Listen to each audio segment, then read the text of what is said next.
Good afternoon, fellow ruminators. Welcome back to another session, Rumination with Andrew. Thank you so much for joining as we are about to discuss a very important topical matter. And this morning, we are going to look at a very important topic, Grenada's dilemma or dilemma. Should the US be allowed to install radar equipment? Grenada's government has confirmed receiving a U.S. request to install radar equipment and technical personnel at the Maurice Bishop International Airport 41 years after the U.S. invasion. The question arises, is this cooperation or control? Is it now 41 years or it is 42, I think, now? Join the discussion as we explore the deeper implications for Grenada's sovereignty, regional defense, and the legacy of Maurice Bishop's revolution. For those of you who do not know, Grenada is in the is in the Caribbean waters, and it is a very important island as we had an invasion by the US in 1983, the October of 1983, 42 years after that event.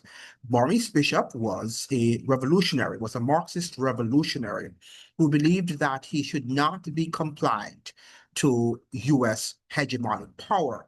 Now, we must understand that he was operating, functioning in the throes of the Cold War, in which the United States, there were only two superpowers operating then, vying for supremacy of the world, the Soviet Union and the United States. So the Soviet Union, their regime saw a world in which, through a Marxist lens, in which we would have the working class taking over and the working class would be at the center of all countries, and they would have the power instead of the petite bourgeois.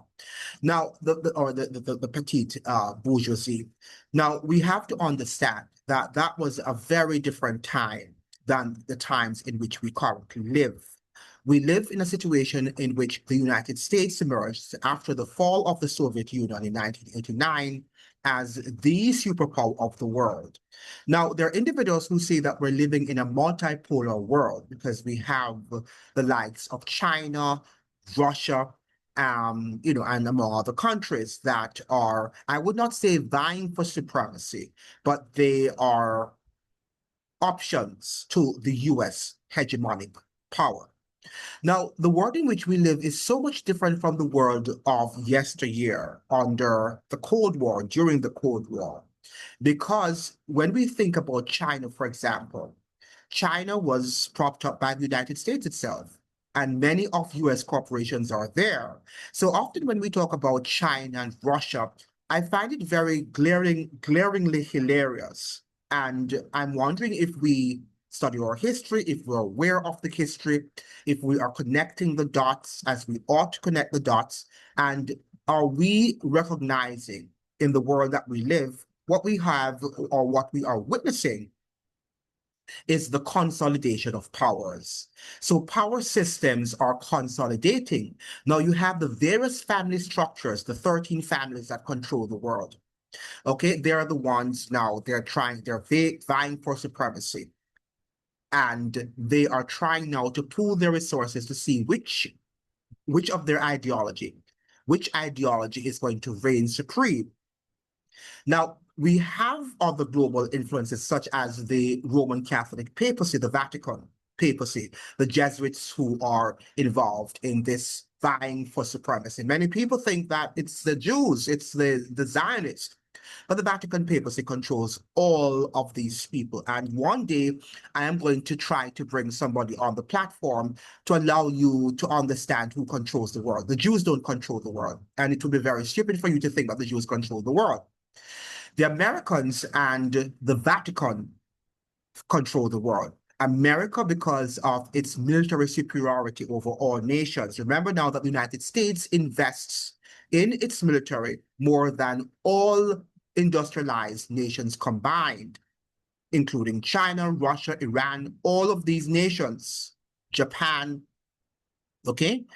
The United States invest trillions, and we don't know. They suggest that they're investing a trillion, but remember now that we have the black budget. So, and American, even senators do not have access to the black budget. Only a selected few people have. So it could be trillions of dollars. Let us say that it is 4 trillion. We don't know. Because one of the things we must understand, when you have a system that is not democratic, that is authoritarian, which the United States really is right now, let's call a spade, then we are not going to be aware of all the things that we need to know. We are only reporting on things that we know. And that is why we cannot be dogmatic in our explanations, and people who think that, oh, there's no God and, God knows everything. We don't know. We are so transitory. We are so finite that if we only humble ourselves to understand that we don't know even a third of what we need to know, we would humble ourselves and seek wisdom from God. But that's not the purpose of this video this afternoon. It is to say that at this point in time, the United States desires to have or to implant a radar system at the Maurice Bishop International Airport in Grenada. Now, that would be very ironic, wouldn't it? And the fact that the United States is sending the request in October, or was it before? I think it was just October that we heard about it, suggests that the United States is sort of mocking, deriding Grenada as, as far as I'm concerned, suggesting that we were here some 42 years ago and we can return if we so desire at our whim. At our call and beckon, we can be back in Venezuela, not Venezuela, in Grenada. Now, why would the United States desire to install a radar system equipment to man the seas and the skies, rather, the skies in Grenada? Because the United States wants to control. Now, we understand that Grenada is also involved in the whole matter of oil exploration and oil and gas exploration, which it seems that there is oil and gas in Grenada. And so the United States also wants to protect whatever discovery is found there. Remember now that it also has sent military to Guyana.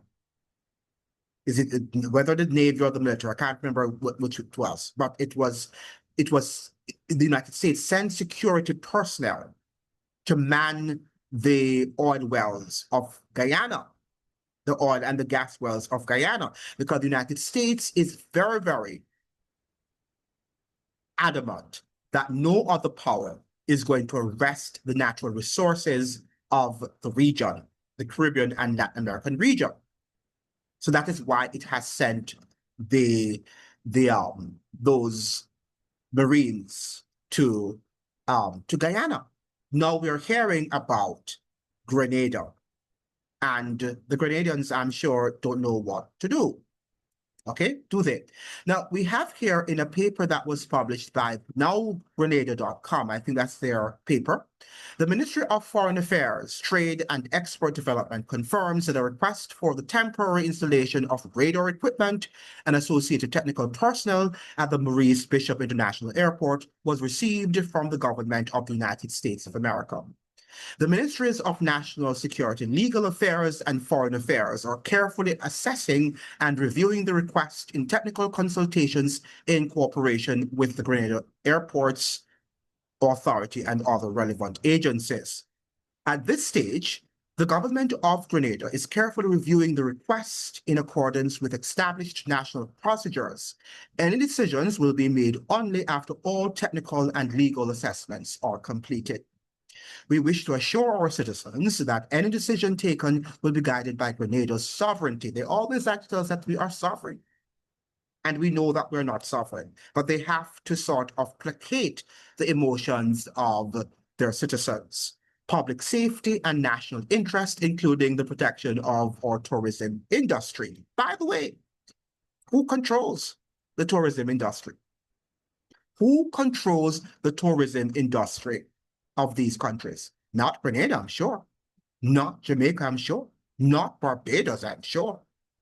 Or Barbadians, or Grenadians, or Jamaicans. These people, the ordinary man and woman, the country itself, these countries do not control their tourism sector. It's a lie. And we have to read between the lines when they speak to understand that they're not they're not telling us the truth. All right? They're there to assuage our fears and make it seem as if, oh, everything is all right. Baby, don't worry about a thing, because every little thing is gonna be all right. And they want you to sing and to party and to have fun. At the same time, your assets and your very country are being sold out. All right. And that is what we have to understand.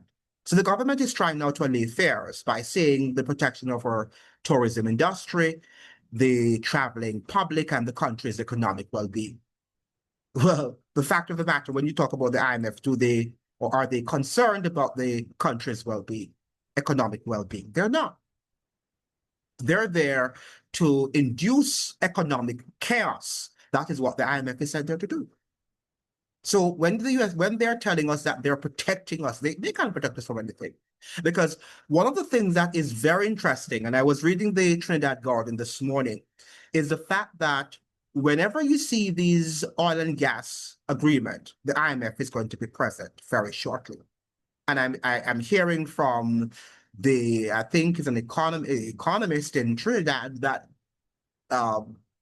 Trinidad should be now ripe for IMF economic policies. It seems to me that they are not going to have an option but to have the IMF there. And this always comes whenever the United States goes with its corporations, IMF-induced loans are going to be accompanied by them, because that is how they sap the resources of your country, by telling you that you're indebted and you need their help. And if you don't get their help, then you are going to die. Your country is going to go over the toilet. That is what they're there to do. And citizens tend to believe them, and academia is going to be definitely holding up their hands and suggesting that we have to bring down the debt. And that is the argument that they are going to present to the Trinidadians. And they're going to wind up being another Jamaica in the Caribbean, just being run and just being run over by these institutions, just being exploited by these institutions. And your governments are going to be getting their big remuneration, their fat checks, while the citizens are going to have to suffer. And they're going to tell you that you have to ban your belly and you have to, prepare yourselves for a rough ride, which will never end, But this is what we have come to in the world. Now, there are some comments here that Yvonne Edwards is saying denied their requests. So he's suggesting that Venezuela, Grenada should not accede to U.S. request of installing that radar equipment. Let us be clear, the U.S. in a soft civil war created by untrustworthy officials. Unless you get to see everything that the radars tracking, the answer should be a hard no. U.S. black electrical engineer. So, yeah, I don't think that Venezuela should be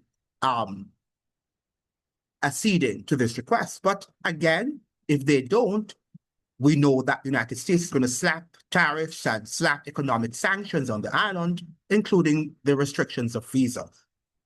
Okay, and that's what we have to understand. The U.S. is now using sanctions openly. Sanctions against Venezuela, sanctions against Iran, sanctions against any country that tends not to accede to its military and hegemonic power. Okay, that is what it is there to do. And we have to understand that, and this is what is going to happen. At the end of the day, citizens are going to suffer, and when the citizens suffer, they're going to blame their government for having not acceded to US. But if you acceded to their requests, the same suffering, and if you don't, so what do we do? Okay, now there is an article here from the Trinidad Guardian newspaper. Grenada's former Senate President Chester Humphrey has cautioned that approving a U.S. request to install radar equipment at the Maurice Bishop International Airport could be a historic disaster. The warning follows confirmation from Grenada's Ministry of Foreign Affairs that the U.S. has asked to temporarily set up the system and rising regional tensions tied to American counter-narcotics operations near Venezuela. Now, in an interview with Grenada media, Humphrey claimed the move threatens the Caribbean's status as a zone of peace and accused the U.S. of using visa restrictions and sanctions to pressure regional governments into compliance. He said, and I quote, "This has nothing to do with any interdiction of drugs. The playbook is the same, and that's what they are doing. The whole world knows. So let's be clear. What Grenada is being invited to do is to be a partner in the invasion of a sovereign territory, which we know is Venezuela. We will be making a grave mistake if we set ourselves up to participate in the invasion of Venezuela." Referring to recent U.S. regional activity, he added, "Most observers are not believing the drug interdiction story because it's a very thin veneer, and the United States is presenting. So people know by now that Washington's move or Washington's objective is not about protecting your shores.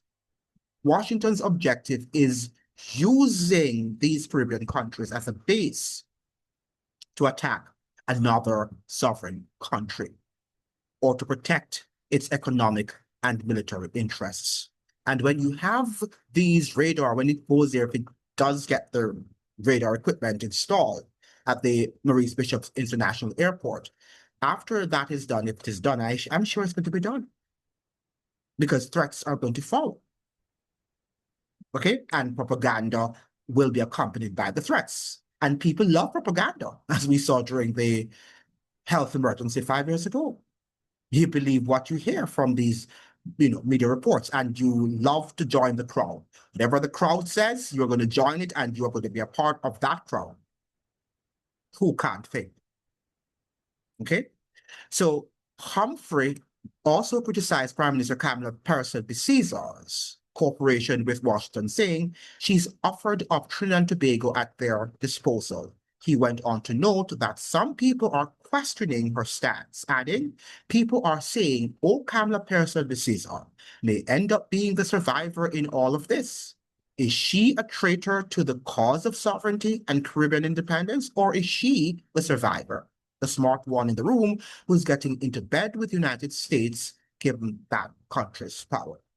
Okay, so we're seeing already that Kamala Harris of Trinidad and Tobago is already in bed with the U.S. government with regard to the invasion of Venezuela, as she thinks in her mind that if Maduro is removed from office tomorrow, that Trinidad is going to be a safe place to live in.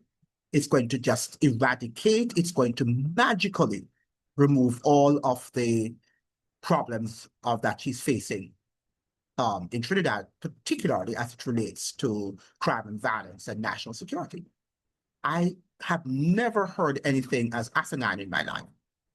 As a mature lady, as someone who has been in politics for years, that she thinks that that is going to be done so easily and magically.